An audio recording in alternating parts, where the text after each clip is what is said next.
आज आपण इयत्ता 9वी गणित भाग 1 मधील सराव संच 7.2 सोडवणार आहोत। पहिला प्रश्न आहे, पुढील प्रमाणे गोळा केलेल्या सामग्रीचे प्राथमिक सामग्री किंवा दुय्यम सामग्री यामध्ये वर्गीकरण करा। खाली आपल्याला काही उदाहरणे दिली आहेत, त्यावरून सामग्री प्राथमिक आहे की दुय्यम आहे ते आपल्याला फक्त ओळखायचे। यासाठी आपल्याला प्राथमिक सामग्री म्हणजे काय आणि दुय्यम सामग्री म्हणजे काय ते आधी माहिती पाहिजे। प्राथमिक सामग्री म्हणजे काय? अभ्यासक जेव्हा प्रत्यक्ष जाऊन सामग्री गोळा करतो तेव्हा ती असते प्राथमिक सामग्री।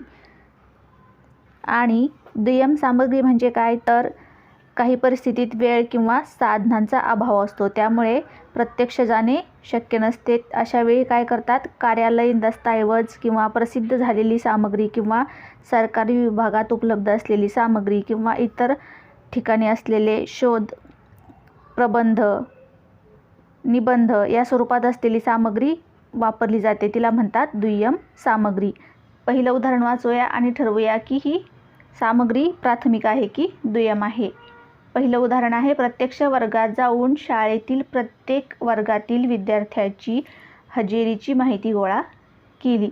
आता इथं प्रत्यक्ष जाऊन माहिती गोळा केली आहे म्हणजे ही प्राथमिक सामग्री आहे, म्हणून आपण इथे लिहूया प्राथमिक।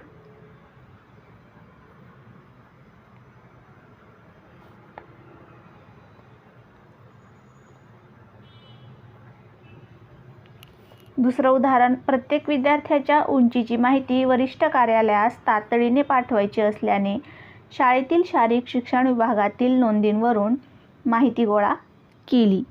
आता इथे प्रत्यक्ष जाऊन माहिती संकलन केली नाही वेळेच्या अभावामुळे, तर उपलब्ध असलेल्या माहिती किंवा नोंदीवरून माहिती गोळा केली आहे, म्हणून ही दुय्यम सामग्री आहे।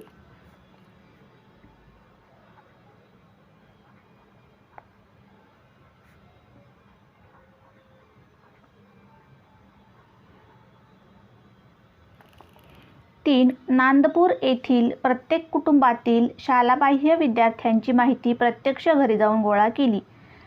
ही सामग्री कशी आहे, प्रत्यक्ष घरी जाऊन गोळा केलेली आहे, म्हणजे प्रत्यक्ष जाऊन संकलित केलेली आहे, म्हणून ही आहे प्राथमिक सामग्री।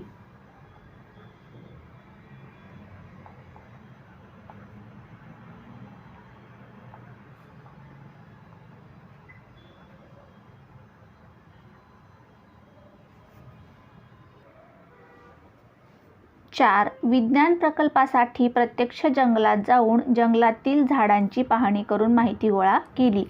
ही सुद्धा प्रत्यक्ष गोळा केलेली किंवा स्वतः जाऊन संकलित केलेली माहिती आहे, म्हणून ही आहे प्राथमिक सामग्री।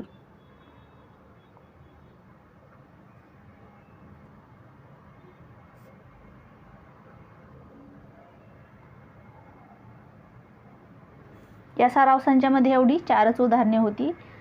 अशा प्रकारे हा आज आपण सराव संच संपूर्ण सोडवलेला आहे।